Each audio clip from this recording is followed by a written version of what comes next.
with a kid. Woo! Number 4. Oh, Big Daddy B. My fiance has like no interest in wrestling. Matcha! Imagine fireworks. Boom!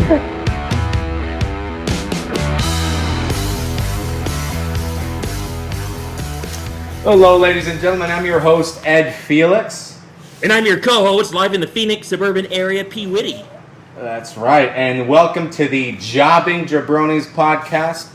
New videos coming to you every Tuesday. You know, you get to hear all of our amazingly reflective thoughts on the WWE universe. So it's gonna be a wazoo. We watch it, so you don't have to. That's right. Yeah, and Lord knows you save yourself a lot of time by just listening to us instead of watching. That is for sure. A lot of pain, save yourself a lot of pain, a lot of agony. Well, here's what we got for you today. Every week we're going to bring you a quick recap. We got for you our top 10 things that happened in WWE this week. So here we go. The top 10 things we learned in WWE this week. Let's go. Number 10. WWE has come to terms on the release of the Codyvator. WWE wishes him all the best in all his future endeavors. So, yeah, stick a fork in the Codyvator's career because he's done. You know, just 3 weeks ago, he was released by AEW. Then, against all odds, you know, lands a contract with WWE, lasts for a week, and then released again. Probably WrestleMania main event, even. That's right. Dave, got to be the first, you know, WWE superstar to debut at WrestleMania and get released, you know, sadly in the same week. Yeah. But I don't think it was really a wrestling-based move, though, Edwin. I think it was actually financial. I think the CFO of the WWF... Yes, I said WWF! Oh, how dare you. F. How dare you. Panda, you want me? Come get me. I'm in Scott, so come get me. I think it was the CFO, because the CFO, I think, came to Vince McMahon and said, we cannot afford these fireworks. 3 times a show. So instead they gave him... I don't know, what's that thing he's got going on now, like mist? He came out of a box the first week, which... Yeah. He came out of a... Well, nothing... A box is always a good way to start in wrestling. Nothing bad ever comes out of a box. That's... It's except a jack. Yeah, that's a bad one. Anyway, Cody comes back, you know, and I assume part of his contract was, you know, you're going to give me what I want, which is CM Punk money, and you're going to give me the Codyvator. And, you know, everybody always talks about WWE having this amazing production value, and they couldn't even get the Codyvator right. What does that say, you know? I don't know. So, I don't know. Best wishes to the Codyvator. You know, maybe we see a little Impact or New Japan run out of him. Yeah. But, I mean, and also, very easy thing for the Seth Rollins match, they could at least get, like, Men's Warehouse to sponsor it. Because you have Cody there with his awesome, nice Men's Warehouse suit, and Seth there with their new brand, Men's Warehouse Gone Wild. But, by the way, have you noticed that for whatever reason, when somebody wants to go heel, they just put on a suit? It's like, except for Cody. That's why I think this isn't going to work, because he's pretty much playing an American heel right now. How long can that last before, you know, the American people turn on him? Yeah, I think back in the day, though, it used to be a leather jacket. That's right. That's what Edge used to do, right? Long leather trench coat. But now he's also into the suit stuff with his new 50 Shades BDSM stable. Or back in the day too, it'd be the glove. Oh, like yeah. Ted DiBiase in Mid-South Wrestling. He was a good guy. Then he broke his hand, wore a black glove. Before you know it, he was loaded. Is that how you became a tweener in the past? You just put on a glove, a single glove? Another way. So, but yes, the suit. That's why I never trust anybody in a suit. Anywho, speaking of Cody Rhodes, here we go, number 9. Cody Rhodes worked in furry porn during the 6 years he was gone. Or at least I assume, because, you know, for whatever reason, Seth almost sounded ashamed of telling us where Cody had been. He kept saying things like, you know, you were out there, you know, putting the work. I saw you putting in the work, but he wouldn't come out and say it. So I can only assume he was shooting some depraved shit. Well, either porn or maybe he's doing comedy open mics. Whatever's more degrading, probably the open mic. Or there was that one segment with Jade. That was pretty embarrassing in AEW. With Cody and his wife when they introduced Shaquille. I mean, I would not be too proud of that segment. Oh, yeah. Him and Brandy had some slobber knockers, if you will. Oh, yeah. Yeah, so I figured, you know, Cody probably worked for the Hub for 6 years in their, you know, furry porn department until WWE gave poor guy a chance, which, you know, probably well deserved. He seems like a pretty stand-up American guy. And by the way, you know, something I'm fascinated by, Cody is playing the exact same character he was in AEW. Literally no changes except for the Codyvator, if you consider that a character, a characteristic. Exact same character, and he's coming out to these massive, you know, Cody chants, doing the... Yeah. Well, I mean, I guess one difference, he does not have old man Arn Anderson, who can barely walk, coming to the ring with him in his old man sweatsuit and carry the clipboard. Or his whole posse. Like, he used to come out with, like, 10 different people. That's right. Brandy, Dustin, a couple trainees from the school. Yeah. And like, how did he not think he looked like a heel doing that? Because it's like, I don't know. Usually you don't see, you know, huge baby faces coming out with the, you know, the mafia backing them up. Well, to be fair, at least Virgil never showed up. Yeah, that's right. No, he if did. Virgil showed up in his posse, then that would be totally jumping the shark. When did he show up? He showed up in AEW like 2 years Jericho. ago. Oh, yes. Yeah, because he was talking up Jericho and his star ability. That's right. But never for Cody. That's right. He was, but they renamed him, right? He was like, what was he? Soul Train Jones. Oh, that was his original name, yeah, when he wrestled in Memphis before he went to WWE. Oh, I see. Yeah, he was Soul Train Jones. I see. He had like a cheesy American flag like outfit. Yeah, that man is a living meme at this point. You know, you've seen all the memes with him at the you know, train stations and shit, just trying to sell autographs. So I guess I just heard yesterday. I guess he has dementia or early onset dementia. Oh, yeah, maybe Parkinson's too. But he's not doing too well, I guess, health wise. Damn. No. Well, we're gonna buy some of those autographs now. But going back to Cody and his hub work over the past 6 years, I'm assuming, I haven't seen any of it, but I'm assuming the bedpost had fireworks too. Whenever he like got on the bed, they would like be doing it with fireworks going all around. Am I mistaken? No, I think you're right. They call the bedroom the Nightmare Factory, right? Isn't that what? Yeah. The Nightmare Love Factory. What was his posse? The Nightmare Collective. Yeah. Yeah, I'm pretty sure he has pyro in his bedroom. At least now, I'm pretty sure. If I was Cody, I'd be smart enough to, you know, get that written into my contract for sure. Oh, that is for sure. Also, I did love the mystery opponent segment from last night. You know, generally I think that kind of stuff is really overdone, but you know, I thought it was pretty brilliant of them to have Cody, you know, wrestle in augmented reality Stardust and lose clean time. Yeah. How did Cody ever sign off on that? But can I tell you the one way I would actually get behind Cody in the WWF? Yeah. Again, I said F. Sorry. Vince will tell you what those Panda people did to him. How dare you? Well, Vince. Now this might be WrestleMania next year. Vince's new boy. We'll get to Theory later. Theory versus Rhodes, or the whatever belt Theory won.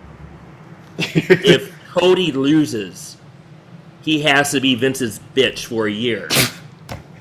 And Vince can treat Cody just like he treated his dad.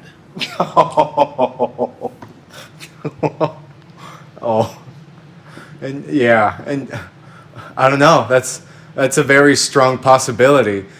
Like, has Vince ever really guaranteed somebody a title run in a contract? Like, I definitely feel like that's what's going to happen. Like, yeah, we guarantee you a title run, May of this year, pal. Well, guess what? You can kiss my ass instead. I bet he did to Goldberg. Goldberg, come in here, son. Saudi Arabia loves you. If you come back, you can win the belt every year in Saudi Arabia. What do you say? What do you leave in Survivor Series? Yeah, at the place where they absolutely love the Jews, let's have Goldberg go in every year against all logical reasons. I mean, honestly, though, this wasn't on the script, but I find that really inspirational. Yeah. Wrestling is bringing religions together. What else brings Jews and Muslims together in the same place to cheer? That's right. And they had him beat a Satanist at that pay-per-view in Bray Wyatt. So even better, even stronger of a message. Exactly. So, I digress, but I just think that's really inspirational. Thank you. Yeah, on the Cody thing, like, I feel like what Vince is going to do is he's going to tell Cody, you're still going to get that guaranteed title run, pal, but think about the redemption arc you're going to have if you kiss my ass for a whole year and you come out at the end of that a champion. So they'll do that for a year, but at the end of it, it'll just get released instead. Or, released or worse. Oh, son, come here. I wasn't talking world championship. I was talking 24/7 championship. Oh, such good shit, pal. But you can still have your fireworks. Okay. Every time somebody rolls you up and takes that belt from you, you'll get even more fireworks. Imagine last night, every time on a pin, boom! Which, it's like it's against the rules to break out of a roll up if you're the 24/7 champion. In a regular match, somebody rolls you up, you kick out at one. But if you're the 24/7 champ for whatever reason, even if you're fresh, cardio fresh, you can't kick out. It's not allowed. Nope. It's the power of the belts. All right, what do we got next here? Next up is number 8. The Weird and Wonderful World of Drew Gulak, my apologies. How on earth did he go from being at least a decent wrestler with a PowerPoint presentation to being beaten by Charlotte Flair, who says you can never do PowerPoint again, or any Microsoft Office product? Who on earth did Drew Gulak piss off to have this indignity done upon him? I mean, what? I mean, this is a guy that was Daniel Bryan's prodigy before he went, right? And now he's just sucking wind. No PowerPoint, no Microsoft Excel, no nothing. Just getting his ass whipped. It's like when Michael Cole introduced him, he was like, he didn't even know, Drew Gulak is doing commentary now? I didn't know that. And he's in friggin' charge of the commentary people, isn't he? That's right, yeah. And he didn't even know. I mean, and just all these just outright physical assaults on WWE officials too. Like something's got to be done there too, because at least once a week, one of the dignified executives of WWE gets physically assaulted, and nobody ever pays the consequences for it. Sonya Deville got assaulted on Raw. Drew Gulak got assaulted while, I assume, working on an amazing PowerPoint. Like, what are we going to do about this? Yeah. And does Adam Pearce ever finish a phone call? Oh, hello there. Oh, every segment. And he always looks constipated. I do appreciate, though. Oh, he does a... I mean, he needs a Milk of Magnesia promotion. Do you have the Adam Pearce look? Then you need Milk of Magnesia. I do appreciate how conscious, though, Adam Pearce is of maintaining good phone battery health. Because every time we see him talking on a phone, the screen is actually off. So he figured out how to make phone calls with the screen completely off just to conserve battery. I think it's awesome. Yeah. This guy loves the environment. He probably just senses what Vince McMahon is telling him. He's been there like a couple years now. And so he probably senses what VKM is saying and does that. But how did he get the gig in the first place? Adam Pearce. Is he like Jack Tunney's like illegitimate son or something? He's got to be. I mean, he's got to be the first official I've seen that wasn't like an on-screen character before that. Like, he just kind of came on one day. He was like, all right, yeah. I'm the boss now. And I remember reading about him, like, oh, that's an indie wrestler guy. I never really saw him wrestle, but okay. Yeah. He's nice enough, whatever. And he's still there. That's right. And didn't he had that weird angle with Roman Reigns maybe like a year or two ago where he was going to fight Roman. And then, I don't know, like, they just decided it was a horrible idea, which it was. Of course, you think writers, they have this 22 writers or whatever. You think they would figure that out ahead of time and not start plot lines that won't really do well. That's why they have writers. Actually, you know what? I think he was going to fight Roman at the Rumble. It might have been like the 2021 Rumble. Because, they just needed people to feed to Roman. And they were like, why not the GM? Fuck it. Yeah. That's the problem there. Why not? Got nothing better. And he was a wrestler on the Indies, I think. I don't know too much about him.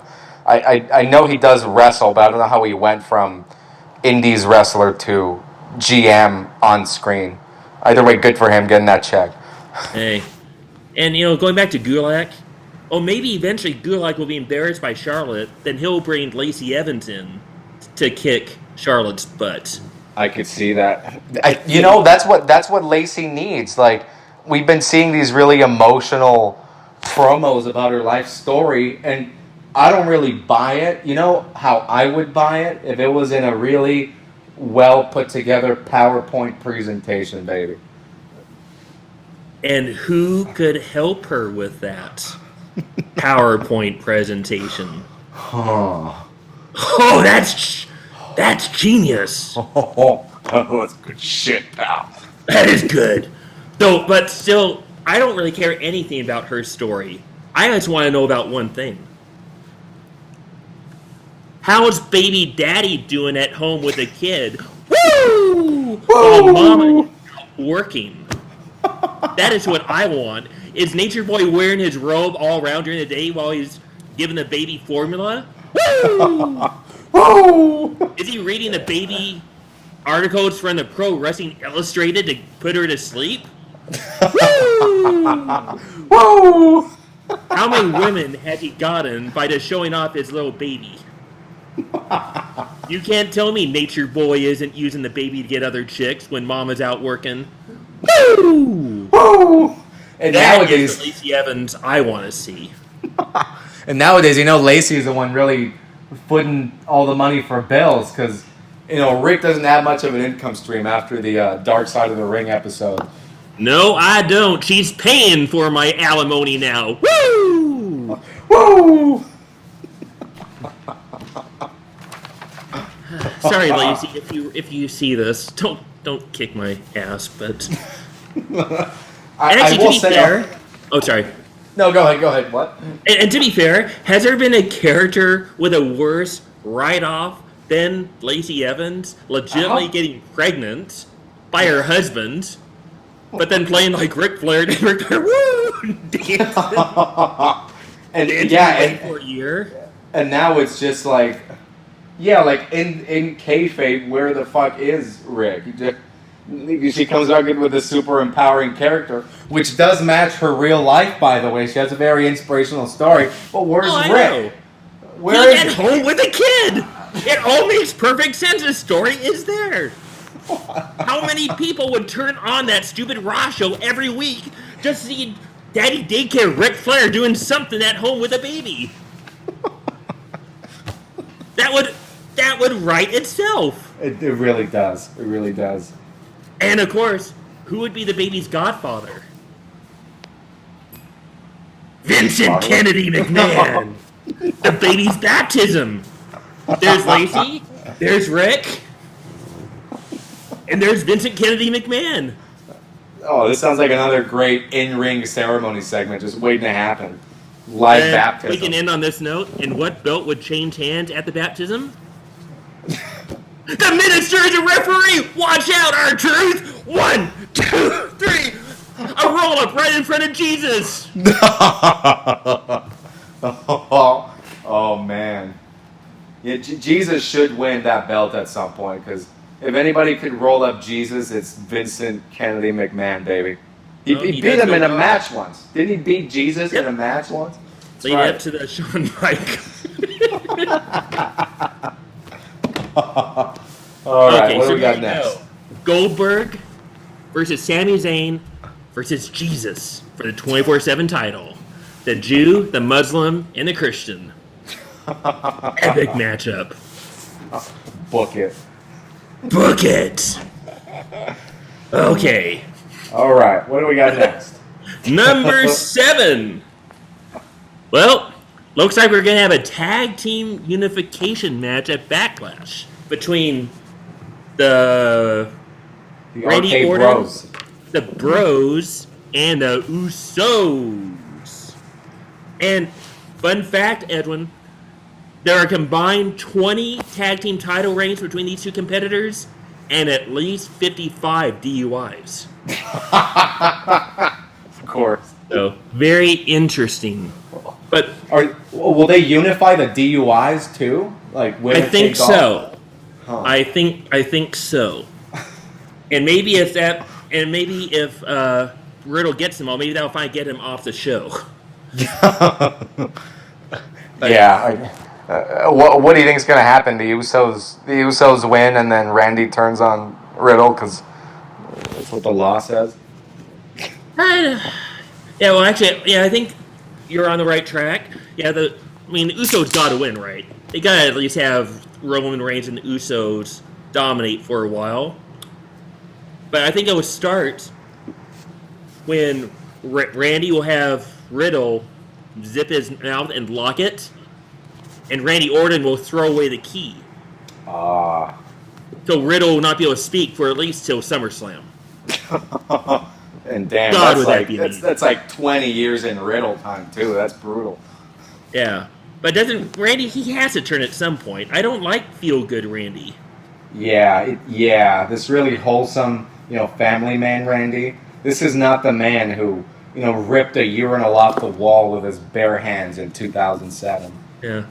We need Though him when back. they were watching the tag team match on Friday, when he was with Riddle doing commentary and watching the match, I kind of wish they were like smoking blunts during it. Because hearing Randy Orton stoned, that'd probably be kind of funny. that could be enjoyable. It is really weird seeing them embrace, weed so much, given what happened to RVD in 2007. It's like just full-on references about being stoned while at work. And RVD was dual champion and just overnight. No different than professional sports and sports gambling now. Yeah. How many years at pro sports? No, we don't do anything with sports gambling. No mention whatsoever. And now you have ads every segment with the evil Brady daughter. Bet with us on DraftKings.com. By the way, no one creepier than that woman to me. How does that work? Because I understand betting on a horse race or a football game, but with something that's not fake but predetermined. There's got to be some insiders in WWE. Just this makes me want to become a WWE writer and make whatever they make, like $10K a year. But bet the farm on DraftKings because I know it's going to happen. That actually sounds like an Adam Sandler movie. Adam Sandler loses it all betting on pro wrestling. This is David Spade as Vincent Kennedy McMahon. Kevin James as the Big Show. Or Tommy Lee Jones. Yeah.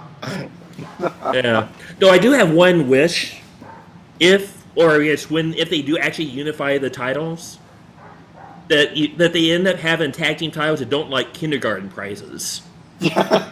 Instead of Kool-Aid Blue and the Kool-Aid Red, hey, look who I am, I'm the Red Champion.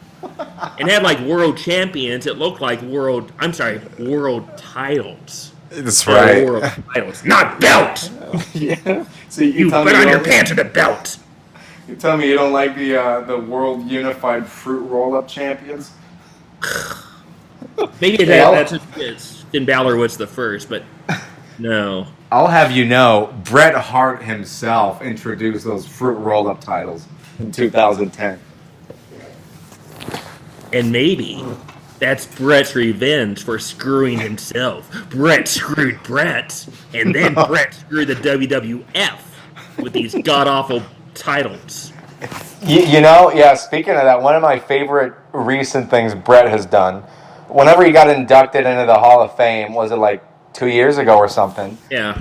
You know, Vince inducts him, and then 3 days later, he was on Dynamite introducing the new AEW World title. Oh, that's right. In Vegas, wasn't it?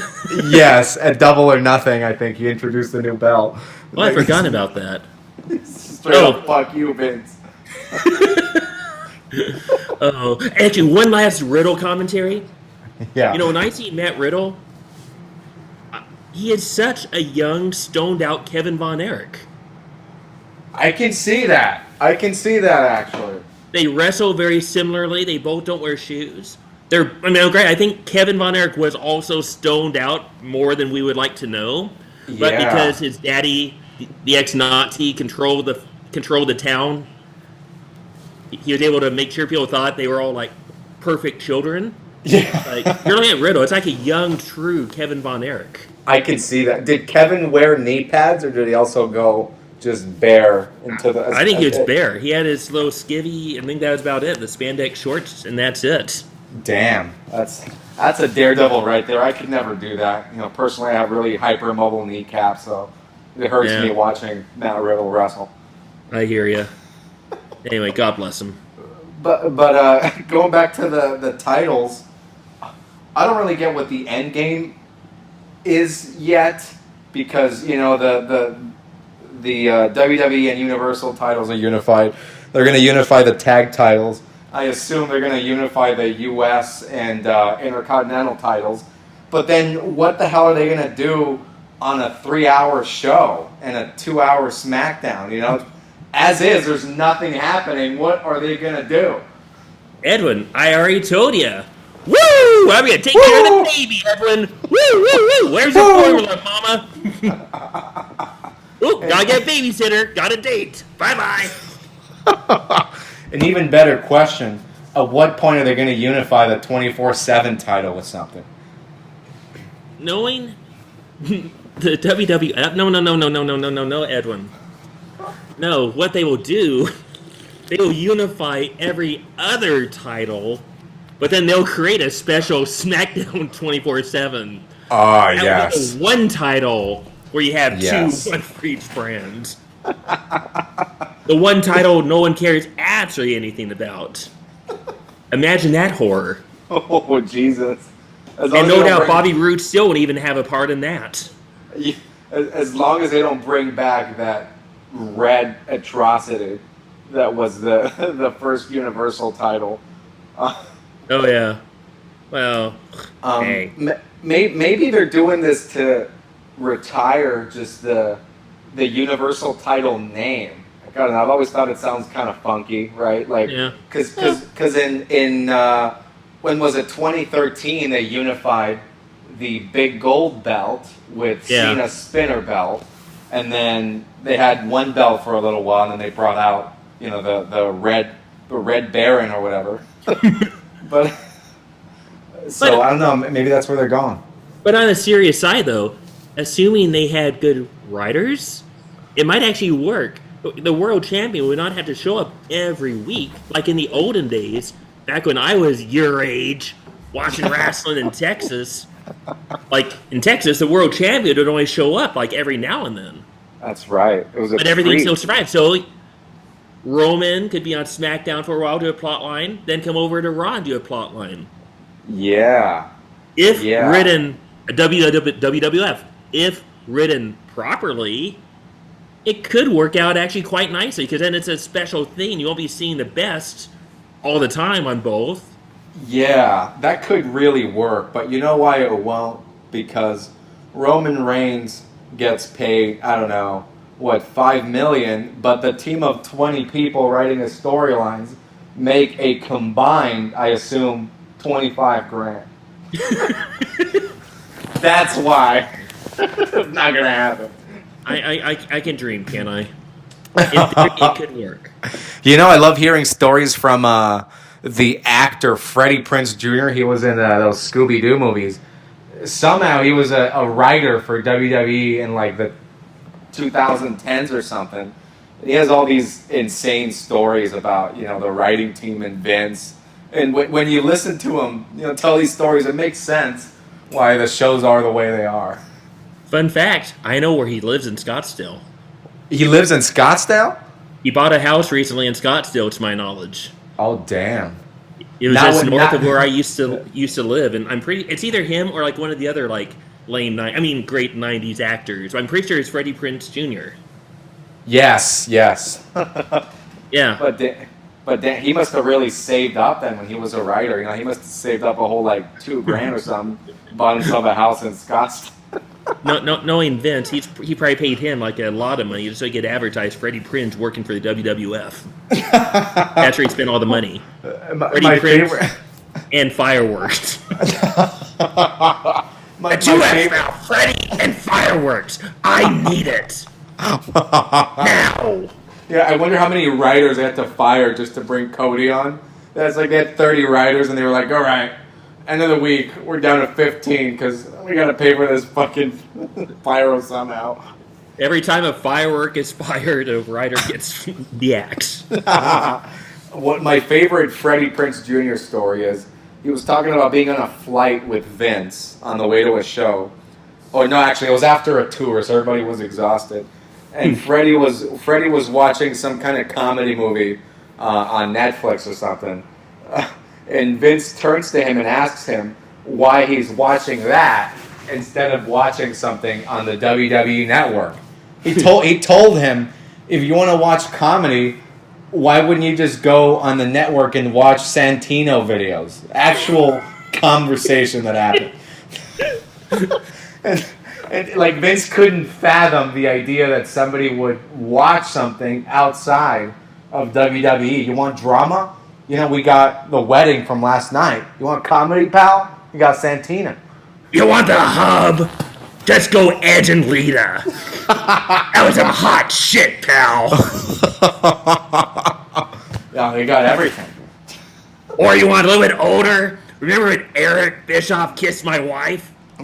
That's hot too. Oh God! If only I kept on that incest angle with my daughter. You would have loved that.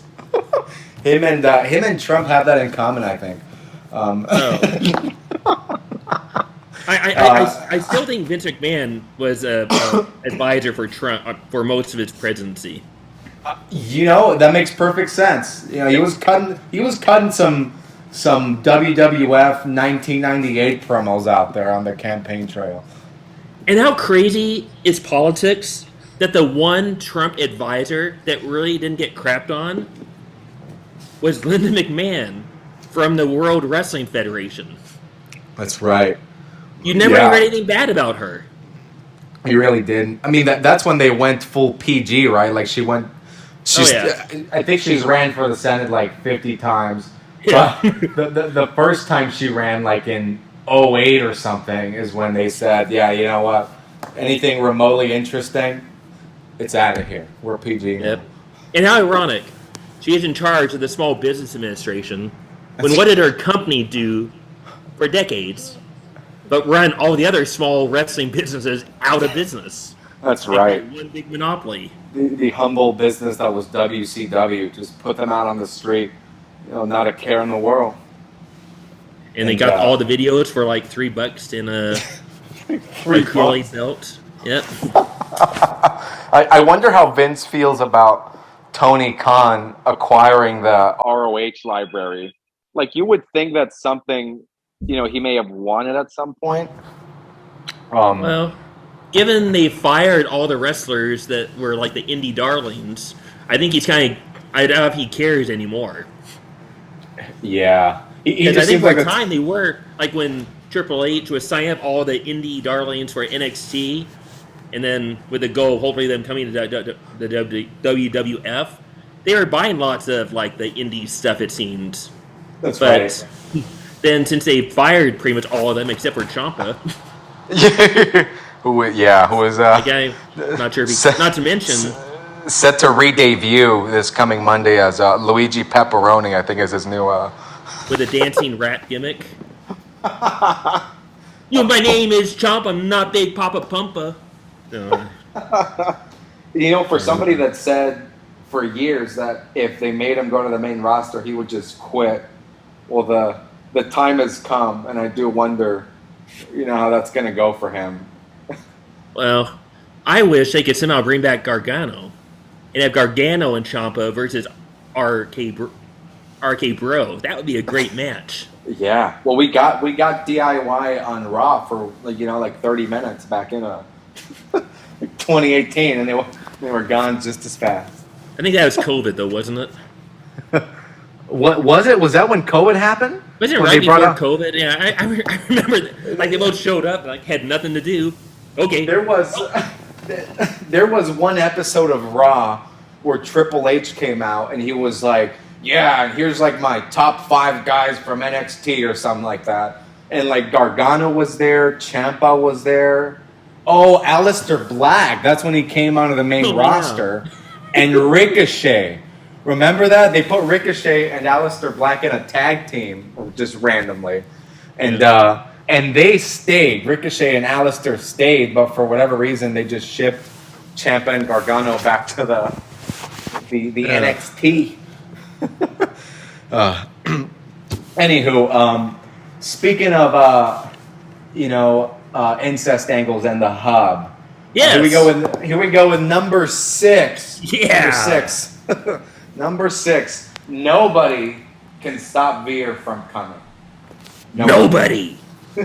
Last week we watched Veer Mahan put Dominic Mysterio in the cervical clutch, sending him to the hospital with a fractured cervix. It's just devastating. And Dominic at this point is going to need a full cervix restoration, reconstruction, whatever it is they do to a cervix when it's destroyed. Yeah. And we know WWE does not offer Health insurance that will allow you to get a cervix reconstruction.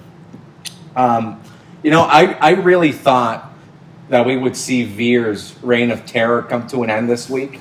And, the officials in WWE really tried to stop, to put an end to this. And, they sent out their best man to confront Veer this week and just put an end to the problem. So they sent out local jobber number 5. And Veer promptly... Like a scene. Local jobber number 5. And But he fought, didn't work out, though. He fought courageously, but unfortunately, Veer did destroy his cervix as well in about 5 seconds. Yeah. And I do have a prediction. With Dominic being out, instead of being destroyed by Veer, I think Ray is going to like his cervix and dump Dominic and become Veer's manager. Shit, I can see that. And man, he'll enjoy the piggyback rides much more with Veer too, because he's so much taller than that loser son of his. Yeah, and Ray never wanted Dominic anyway. He only won him in that ladder match years ago because it was predetermined. But he didn't actually want to win Dominic as his son. Who would? Yeah, right. He's a loser. He's who wants it? I wouldn't want a child who needs full cervix reconstruction surgery. That's money that Ray does not have. Yeah, when you can have Veer and and you can have a son that you're proud of who goes out every week and just comes on people and nobody can stop him. That's. And but though again, the problem with WWE writing, Veer Has there ever been a big monster wrestler that did not have a manager? Yeah, Veer should right. not Not talk really. at all. He should just come. And then the manager controls it. You know? They're ruining the mystery by having him, do anything more than coming out and coming. Yeah. Like Omos. Yeah. Omos was good when he had AJ, a quasi-manager, someone do his talking. Do we want to right. hear a giant like Omos talk? Yeah. No way. He way. cannot talk, because now everyone's going, no Moss. No No. Moss. No Moss. It's For going to be the the- same with Veer. Heck, make Drew Gulak his manager. Somebody. For the poorly educated at home, that's Spanish for no more. Yeah, like, Kamala, the Ugandan headhunter, That's right. back in the day? I mean, there is a reason he never talked. That guy scared me when I was a kid. I was like, that guy gave me nightmares. But there's a reason he did not talk. You know Hey, you why don't he wanna- never talked? It would ruin the mystery. No. Well, that and he had the sweetest southern accent. I heard him interviewed a few years before he died. He had the cutest southern drawl. He was just the nicest southern gentleman. Wow, I would have never imagined that. Nowadays, they'd have him talk. You know Well- what I'm gonna do, AJ Styles? I'm just gonna kill you. It wouldn't work. So Kamala was out on TV like blah, blah, blah. Exactly. But then he'd go And it home worked. and be like, oh, bless you, hot. Same with Veer. Veer should just be growling. How do we know Come on. Veer doesn't? How do we know he doesn't have a southern accent too? That's probably why. I don't want to know. He needs a manager. He does. He does. Unless he's like a Brock Lesnar, who out of nowhere is just the best mic worker in the company. But how many years did that take him? I think a couple. I forget, were you alive when he first came back to the WWF in 2011, I think it was? Or 20 whenever he came back? Yeah, in 2011, I think I was 2 years old. His first, he came out with, I don't think they even had re-signed Paul E yet.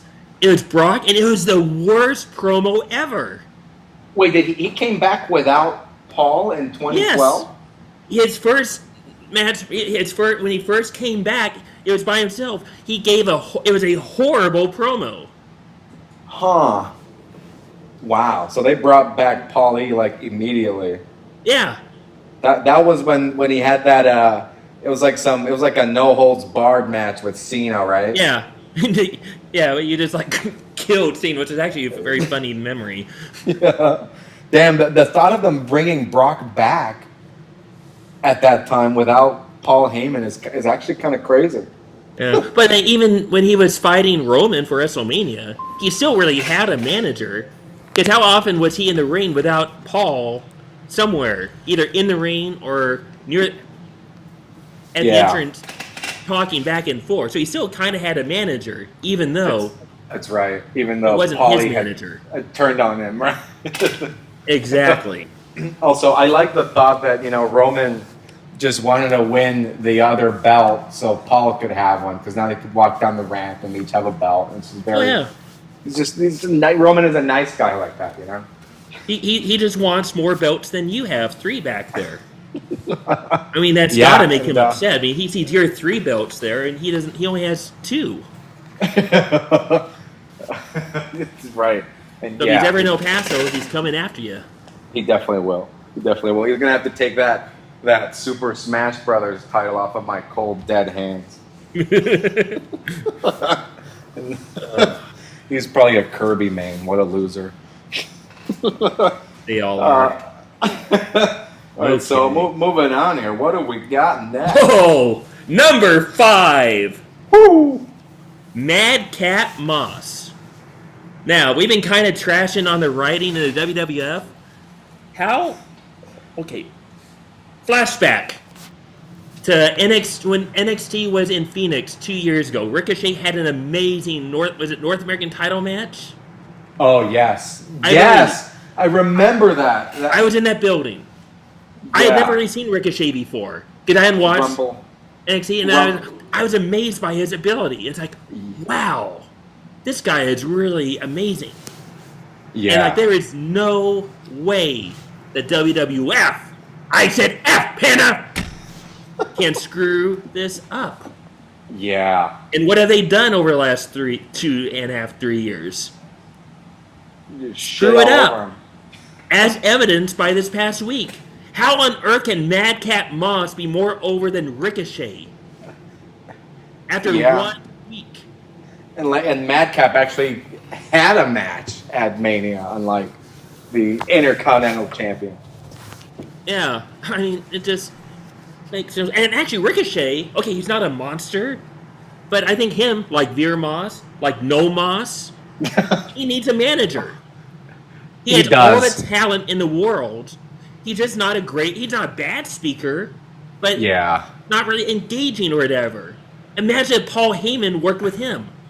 Oh yeah, it's like when he was in Lucha Underground. I don't know if you ever saw that, but he was he played a guy called Prince Puma, and he had a talking piece, and he was phenomenal. I don't understand why they can't just do that. There's got to be like 20 people in the back that could manage him. Yeah, I don't know, but I think I have discovered why Madcap Moss was mad at Happy Corbin. Why he turned on him. Well, apparently, right after WrestleMania, Madcap invited Happy to come to one of his comedy open mics. He was trying out some new material. Oh. And Happy, like most of our friends, oh yeah, we'll be there. Yeah, we'll show up. Yeah, we'll watch you. We'll watch your show, of course. He didn't show up. Oh, what? Oh. So Madcap had his suspenders ablazing. Oh my God. Got to get the revenge that we all have thought about sometimes, those friends. Oh, yeah, we'll show up. You have 10 people there and you don't have anybody and you can't go on stage. I think that's what happens. I've had a lot of friends throughout my life, and, at this point, I've cut off most of them because they refuse to show up to my open mic performances. What bigger slight is there than not coming to watch me, tell jokes about Mexicans for 5 minutes? And not a polished 5 minutes, mind you, but still. Yeah. How weird. But then, and they say, oh, it might not be good writing. But then they watch the WWF shows. That's crappier writing than we do. Somehow, and that takes effort to write that shit. Yeah. Though I am surprised, though, because that Madcap Moss's statue, Andre the Giant memorial statue, hasn't been destroyed yet. Yeah. Happy has got to smash that over his head at some point. Sure. That's the tradition. Somebody's got to break your neck with that thing. Unless, and everything comes back to Cody's fireworks. They could not afford to replace that statue for next year's WrestleMania because they spent all their money for Cody's fireworks for his entrances. That's the only thing that makes sense. It is actually insane just how much pyro he has. Like, there are things exploding on the Raw set that I didn't even know could produce pyro. Like, there's pyro coming out of the steel steps, out of the barricade. How long till they have Veer pyro? It's for the Veer pyro, where the pyro just comes all over the audience. But I do have a sad thought, though. Even though Madcap Moss is way over now, I think I know how they're going to kill him in a few months. How? They're going to team him up with Boogs. Oh, you think? Imagine Boogs playing the guitar, him telling bad jokes. It's going to be like, Boogs is going to be like Buff Bagwell, and Madcap Moss be like Scotty Riggs, like from back in the day on Nitro. Just with a little more personality, but I see dark things coming. I can feel it. And is Happy Corbin going to team up with the Sexy Lotharios now? I think he has to. He's got the whole Pitbull aesthetic going on. And he'll just what else could possibly be next? Yeah. And it'll just be Sexy Corbin. Yeah, they'll come out and they'll all say Dolly at the same time, and Sexy Corbin. You need some hub action. Yeah. And then Corbin will disappear for 6 years, but we'll all know where he went. Yep. Hold on, before we move to number 4, Yes. let me make sure this thing is still recording. Yes, it is. All right, here we go. Number 4. Number 4, ladies and gentlemen. Ezekiel is not the father. That segment was wild. I don't think I'd ever seen a bigger example in WWE of somebody getting straight up persecuted just for their looks. I thought we had settled this years ago. You know, there was this great motivational speaker back in the day. His name was MLK. He said something about not judging people based on how they look. And here we are. You know, Kevin Owens comes out, just full-on persecution mode, telling this guy who he should be just based on how he looks. It's disgusting. Just disgusting. But then, wasn't McMahon's big problem that was Elias looked too much like Randy Savage? I think that was one of his big complaints.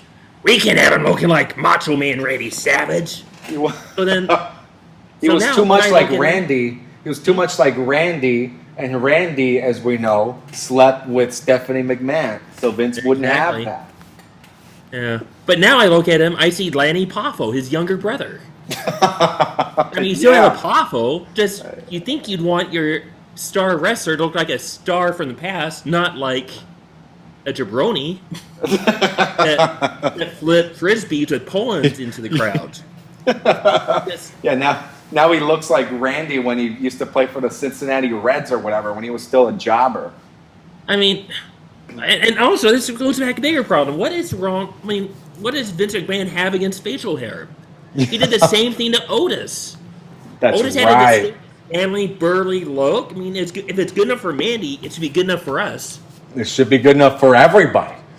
And then Vince McMahon neuters him with his buzz cut, and like he looks like a jobber from the American Wrestling Alliance, Jake Milliman, the Milkman. By the way, if Mandy says she likes beards, everybody in the WWE should have a beard. Everyone in America should have a beard. Speaking of Randy, by the way, I was blown away to learn not too long ago that remember his famous cream of the crop promo, and he had his cup of coffee in the big time promo. I just learned that cup of coffee in the big time is a baseball reference. Did you know that? No. Because the idea was, you'd be in the big leagues just long enough for a cup of coffee, and then you get shipped back to whatever hole you came from, and your professional baseball career was over. So the fact that he played for the Cincinnati Reds and he himself was a baseball jobber, if you will, it's like that promo has layers now. He was talking to Ricky Steamboat, telling him, he was going to have his cup of coffee in the big time. All the while, he himself had his cup of coffee in the big time when he was in baseball. Which, if Vince McMahon hears this, they need a cup of coffee match with two NXT jabronis. Winner gets a contract, loser gets a cup of coffee and goes off to AEW. That's a good idea. Goes off in main events AEW. The next week. With fireworks. Tony Khan is the king of just signing people, right? It feels like every week in the 3 years they've been around, they've signed at least one person a week. Well, can't blame him. He's got his daddy's money. It works. It works, and he also has a lot of plausible deniability. It's like when they signed, who was it? Ruby Riott. Remember, she came out and and what is it called, the poker battle royale or whatever? Yeah. with a lot of fanfare, and then just fizzled out like immediately. But nobody cares because they've signed 20 people after that. And she still did more AEW than she would be doing in WWF probably. Because, if she's in the WWF this week, she probably would have been in the background next to Sasha Banks during the wedding ceremony. So but she would actually be a champion, you know. She'd be 24/7 champion. no, she would just be in the ceremony. Oh, actually, she was the champion for like 2 seconds. Before she got pinned by returning Hornswoggle.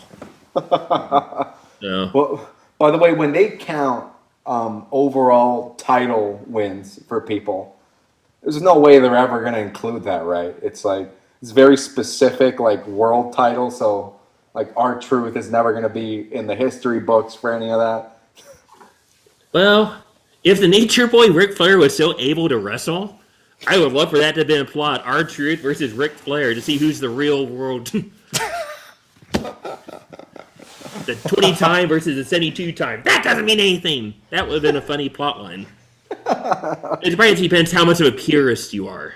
Yeah. Right. Just semantics, you know? What's the difference? They're both leather straps, you know. Neither of them hold up your pants or the same thing. Titles! They're not straps! Titles! But by the way, when people talk about somebody beating Ric Flair's title reign number or whatever, people are always like, oh, when is Cena gonna win it? When is Cena gonna win it? If I was Randy Orton, I'd be like, I'm right here. I have the same title when Cena does, but for whatever fucking reason, you guys just bring up Cena every time, and I'm actually still employed here.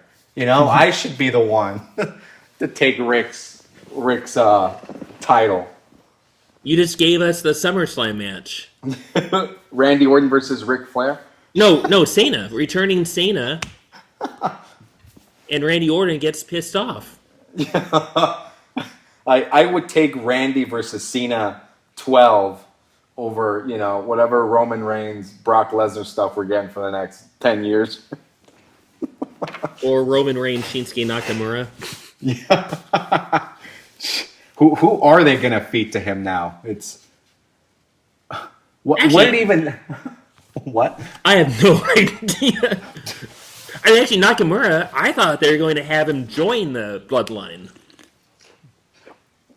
Oh, last week because he lost his partner? Before.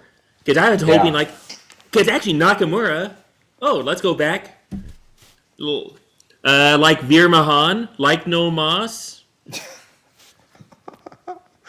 Like, who's the other guy? I can't think of his name right now. Like Ricochet. He needs a manager. Shinsuke needs a manager too, because he's not a great talker. That's right. He makes cool noises.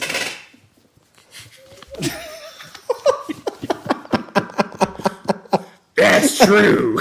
But noises only get you so far in the WWF side. He got Lesnar to I don't know how many title wins he has, but for a while there he's just going Then again, sorry. No, go ahead. But then you did have the one wrestler too, his only gimmick was barfing on command back in the late '90s. Oh, that's right.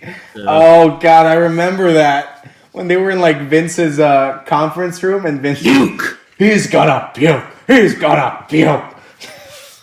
And sadly, he broke his neck. Oh Jesus! Yeah, he broke his neck. Holy fuck! In New Jersey, he was paralyzed. Was that Dross? Who is that? Yeah, Droz. Oh, Dross is the one that had the barfing gimmick? Yeah, he was puke. Holy shit. No, puke. Wow. I never put that together. I didn't know that was Dross. Yeah. Did he get paralyzed while he had the puking gimmick? I think so. Wow. Yeah, because there's a match with D'Lo Brown in New Jersey, I believe. Fuck. If my random memory is working. Yeah, it is. I can't remember Ricochet's name that I just said 5 minutes ago. If I remember, Droz got paralyzed by D'Lo Brown in a New Jersey match in 99 or 2000. You can even see the Wikipedia page in your head, but you can't remember Ricochet's name.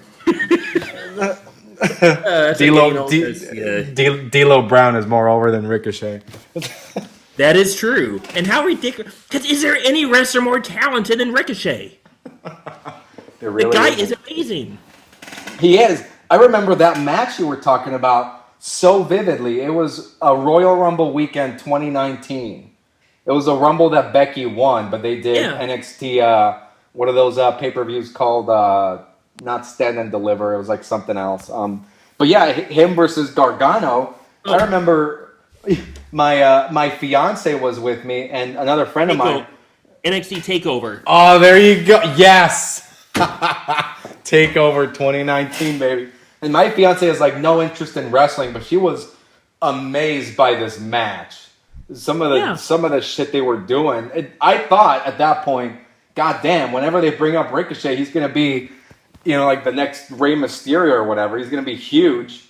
But then nothing. He just kind of sits there, for however long he's been on the main roster. Like, what's been 3-4 years at this point? They can't figure out what to do with him. It's so obvious what to do with him. This guy can do crazy, flippy shit. Yeah. And he's sat in catering for the past 3-4 years. God damn. And shows his responsibility. He's in catering and still maintain great shape. Yeah. That most impressive thing, by far. The dude's got an 8-pack. Eating, whatever they're feeding them in the back, I assume leftover McDonald's after what's left of the budget after Cody makes his entrance. I think some more just went off. The catering just walks away with the food. All right, we can't afford this anymore. Yep. All right. Let's do it here. Number 3, ladies and gentlemen. Number 3. We have a new United States champion. In theory. Bad pun. Mr. Theory, as he's now called, no longer Austin, made quick work of that jobber Finn Balor. Very quick work. Well-deserved loss for Finn Balor, who is not liked by anybody at all and has never, been seen as a potential world champion of any kind. Except by one person, Triple H. Yes. You know what hurt my feelings watching this match? I put myself in the shoes of Finn Balor, right? So I have this thing that's closest and dearest to my heart, the United States champion. And then, some random asshole that just debuted a couple weeks ago takes it from me. That's one thing. That already hurts. But after that, everybody I know, my friends at this company, all come out from the back and just celebrate the fact that I just got rolled by this asshole. They hoist him. Yeah. they hoist him on their shoulders and just parade him around like he shits golden eggs. And I'm just sitting there as Finn Balor. But that was a kind of a sorry assortment of wrestlers that came out, though. Really, it was the best that you got. It was all the people that Vince sees as dispensable, right? Like, oh, are you in a storyline right now, pal? I got a storyline for you. Like Apollo Crews. The best thing I can give you is a fake African accent. I always love when that happens, when it's clear that, like, somebody in the writer's room watched, like, a blockbuster movie, and they're like, oh, we should do this shit. So somebody went and watched Black Panther, and they were like, what if Apollo Crews, was essentially Black Panther? Yeah. We'll give him a general and, traditional drums and paraphernalia, and it's going to be just like Black Panther. He talks different now. Think of the colorful action figure, son. Yes. Who else came out, by the way? I remember Apollo Crews was there. I think his Janky general... had to be there, wasn't he? Who? Oh, yes. Yes, I think so. Again, you should never name a monster Shanky. Just nothing intimidating. And Jinder Mahal, was he there, I think? That sounds about right. I know he lost to Ricochet on SmackDown, so he's definitely permanent jobber status. Losing a Ricochet, like your permanent jobber status. Actually, maybe that can be our homework next week. I'll jot down all the names that were out there and see how we can actually do something with them. That could be an interesting homework. But I'm just thankful Finn Balor is gone. I have never liked Finn Balor either. Oh, finally, you know. So I do have one fear, though. What? Finn Balor is going to enter into a tag team with Cody Rhodes. Oh God. Yeah, that's just... I don't have many fears. I mean, nuclear war, no. But Finn Balor team with Cody Rhodes, yes. I just imagine their tag team entrance. You know, Cody comes out by himself at first, gets all the pyro in the world, and then Finn Balor just comes out to nothing. It's like, sorry, we don't or no, even worse. Finn Balor comes out, it's a demon. Imagine the makeup Cody Rhodes is going to come up with to try to match that.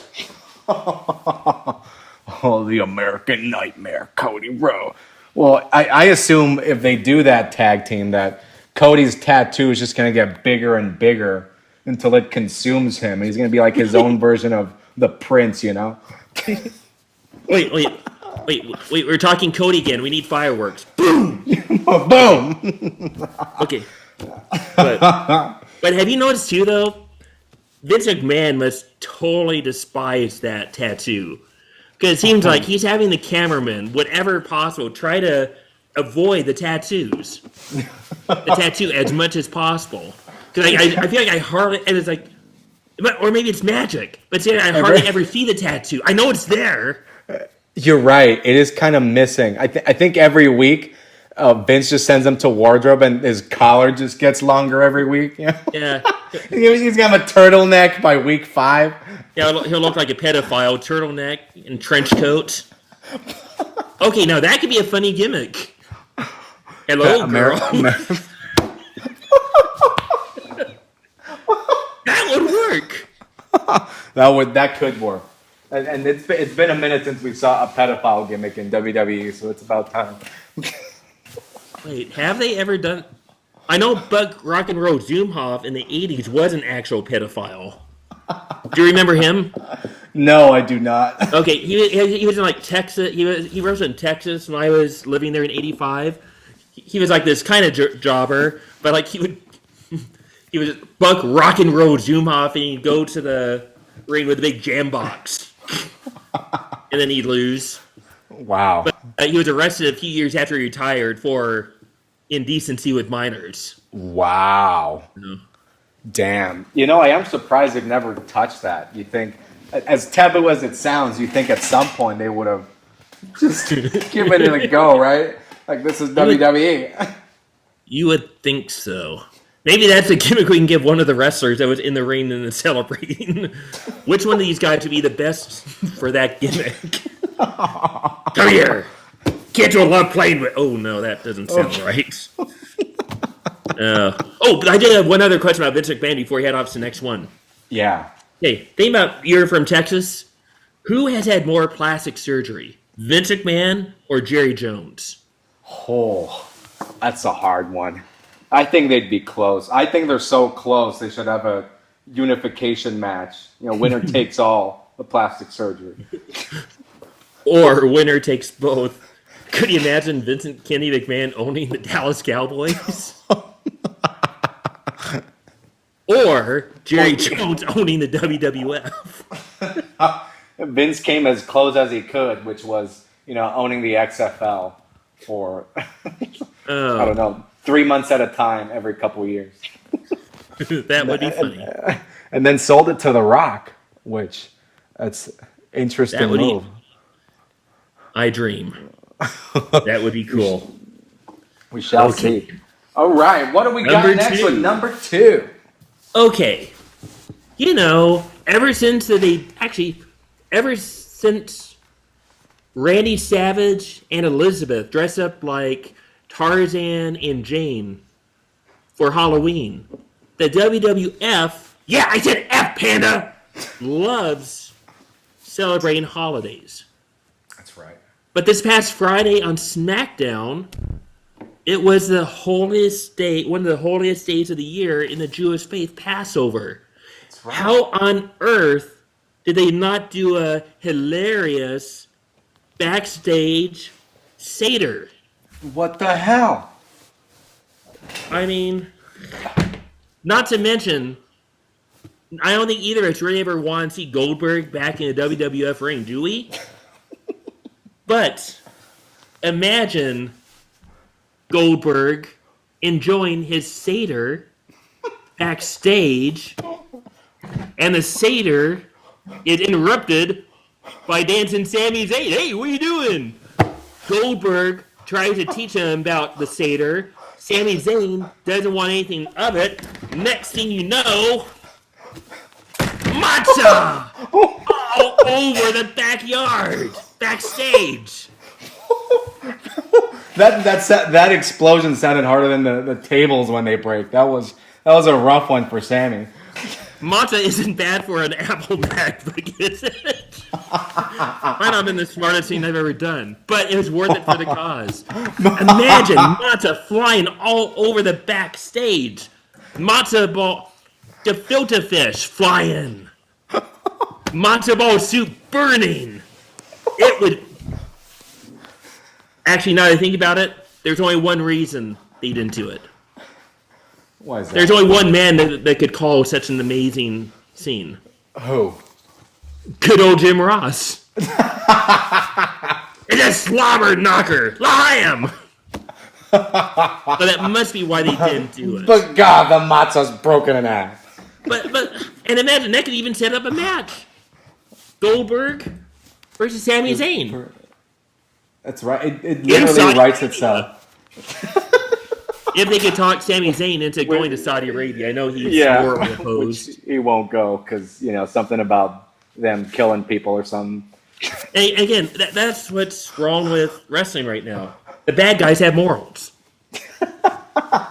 Yeah. I mean, if I was put in charge, no bad guy wrestler should ever do a Make-A-Wish. Do they? Yeah. Like who? Randy Orton, when he was bad, did them. Oh, damn. You cannot tell me Roman Reigns isn't still doing them today. Oh, he definitely does. He definitely does. Even your favorite spewer, Veer Mahan. He had like a cute little thing on Twitter with a kid signing him an autograph. Veer Mahan. That is not...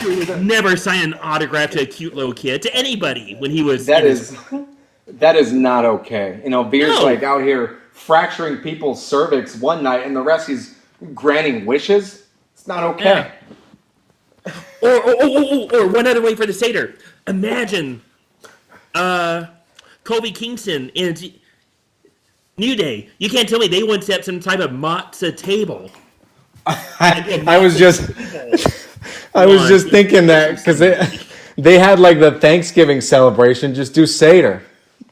Exactly. It's the same thing. I mean, same stereotypical idea, just different holiday. Like it's no less offensive if they've already done Thanksgiving. Just do exactly. Seder. Just Seder. At least be more inclusive. At least try that. Like, I mean, call me old-fashioned, but if there's one thing WWF does well, it's stereotyping. They are very good at it, and the fact maybe that on a future episode we can discuss stereotyping with all the wonderful action figures behind me, and all the wonderful stereotypes from the past that really wouldn't get by today. Their stereotypes have always been A+, and it is actually sad that in this day and age we can't even be inclusive with our stereotyping. We got to get everybody in there. You know what's sad? When I was on vacation a few weeks ago in Denver, there's a place that had action figures. And I actually felt kind of bad when I bought a Mr. Fuji action figure. Because, is this wrong? Why should it be wrong? I'd feel worse if you bought like a Eugene action figure. No, which please tell me you have. Oh, I do. Yes, I do. You don't think I can pass up a Eugene?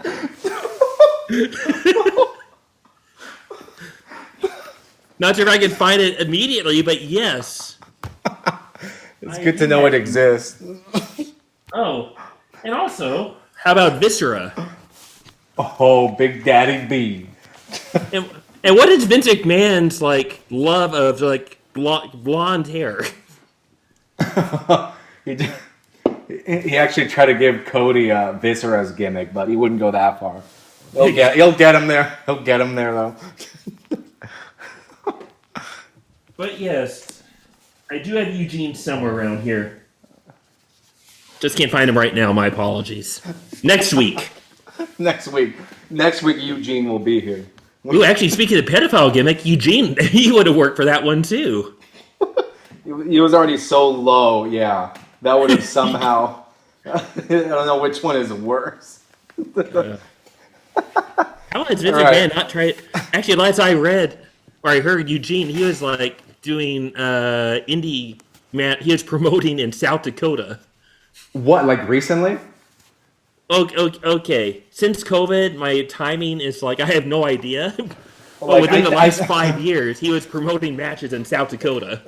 Yeah, that's what I think of recently. Now is like within the last 4 years. And he was running his own wrestling school. Oh, damn. So who's your teacher? Oh, you remember that guy Eugene from the WWF? He's my teacher. God, I love wrestling. I wonder if he could ever get canceled for that. Like, wow, yeah, you played somebody with, a developmental disability, and you're just a normal guy. Like, is that more on Vince or on the fact that he was like, all right, I guess I'll do it? Nowadays, it'd probably be everybody. Yeah, they would. That's why I think The Rock is not going to run for president, even though everybody's saying he's going to, because the second he announces he's running, people from the opposing party are just going to have a staff watch 90s WWF on a continuous loop, just finding clips of all this crazy shit he said. I think The Rock could get away with it. You think so? If he would just have a witty comment, and kind of like if I was ever to run for governor. Not that I've had like really, really totally offensive jokes or whatever. Well, maybe I have today on this show, but typically I don't. But I would just, for every time they attack me, well, actually, first off, I would love for some newspapers to actually try to make sense of my Facebook posts for the last decade. That would be very entertaining. But I would just have the same line every time. It's a joke. I don't mean it all the time. It's a joke. And if I'm elected governor, I'll be more responsible than that. You can rest assured. He'd be the same. It's wrestling. Yeah, It's right. silly. He'll be fine. He'll get away with it. I mean, He probably would. Like, he's such a beloved character. It'd probably just blow over in like a day or two. Like, a couple of months ago, he was going to go on the Joe Rogan podcast. oh yeah. And, he canceled on him because Joe Rogan was in the news for, I forget what, some of the anti-vax stuff or something. Yeah. And the day after he canceled on him, out of nowhere, these clips just started popping up of The Rock and like offensive shit he said in the past when he was a wrestler. I was like, somebody's on the payroll finding this shit. I bet The Rock could do it though. He Actually, probably would. The Rock versus Mark Cuban. That would be a presidential contest I would be happy about. Would either of them run as a Democrat? I would have two independents. Yeah. Screw the two parties. I could Independent see it. Rock versus independent Cuban. Yeah. I mean, you think about the campaign that Trump ran, I'm sure The Rock would be even better at it with like the, wrestling style promos on your opponent and shit like that. Yep. All right, well. If he became president, hopefully at least officiating in the WWF would get better. Deunionize them and get the refereeing under control. But anyway. All right, let's bring it home here. Last one. The number one thing we learned in WWE this week, ladies and gentlemen. The Rabid Wolverine is back in WWE. And somehow his career is going worse this time around. What's going on here? Whose idea was it to just name drop Chris Benoit on Friday Night SmackDown? I was as shocked as you were when I heard that the other night. I never thought I would hear the Rabid Wolverine's name again. Particularly when they're playing the guy is supposed to be kind of a psycho Irish killer anyway. Butch. It's such a specific name. Like you don't just stumble on that. Like it wasn't like somebody on commentary was like, "Oh, you know what this Butch guy looks like? He kind of looks like a Wolverine. That's Rabid. Oh yeah, Rabid Wolverine." Like that's not what went down. Somebody had this name in the tip of their tongue for some reason, and just said, "All right, I'm gonna fucking name drop the guy who's done the most damage to WWE and ever." I mean, how about like Buzzsaw? Because like when I first thought about Butch, I see more like an old wrestler from the '90s, Buzz Sawyer. Also, kind of like crazy, he didn't know what he was going to do, kind of psycho, and he kept under control with a chain around his neck. By the way, if you've never seen it on YouTube, there's a hilarious promo with Buzz Sawyer, Kevin Sullivan, and Cactus Jack from like 91 or 92, where like Cactus Jack is just spewing this gibberish, trying to keep Buzz Sawyer under control with a chain around his neck. And then Foley is in the back trying to keep from laughing. It's from WCW Saturday Night or something, but it is amazing. But yeah, I mean, but Buzz Sawyer, he was an a-hole, but he never killed his wife and kid. That's right. That's right. It'd be a little more appropriate than Rabid Wolverine, who did actually kill his wife and son. Yeah. And embarrass the company for decades to come. Like, imagine they just bring out Butch next week and it's like, he just gets played out to Chris Benoit's music and they just call him the Rabid Wolverine. Just pretend like there's no problem with this association. I think it's actually kind of, I never liked, what was it, done in NXT, but I actually kind of like the character for some reason. I don't know why. He's like, it kind of humors me. Yeah.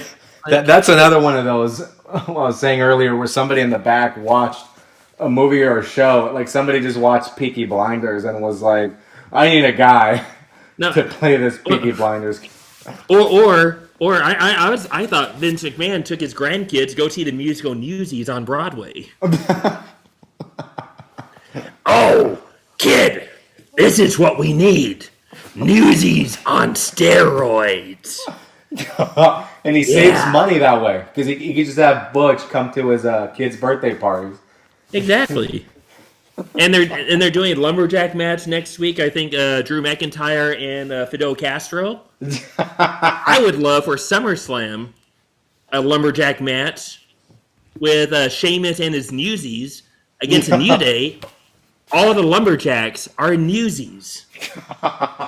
And they sing the Broadway hits the entire match.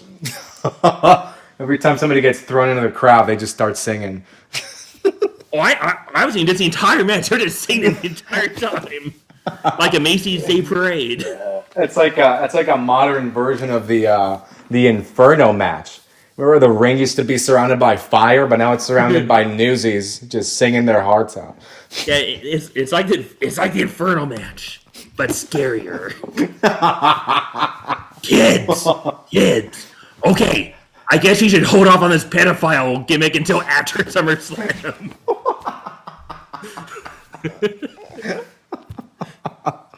Oh God! All right, well, that's probably a really strong note to end on, ladies and gentlemen. This has one been more Cody Rhodes reference. Fireworks! Boom! Boom! We actually blew our entire pyro budget 10 seconds into this episode, so every pyro effect you're seeing after that is just us making noises with our mouths.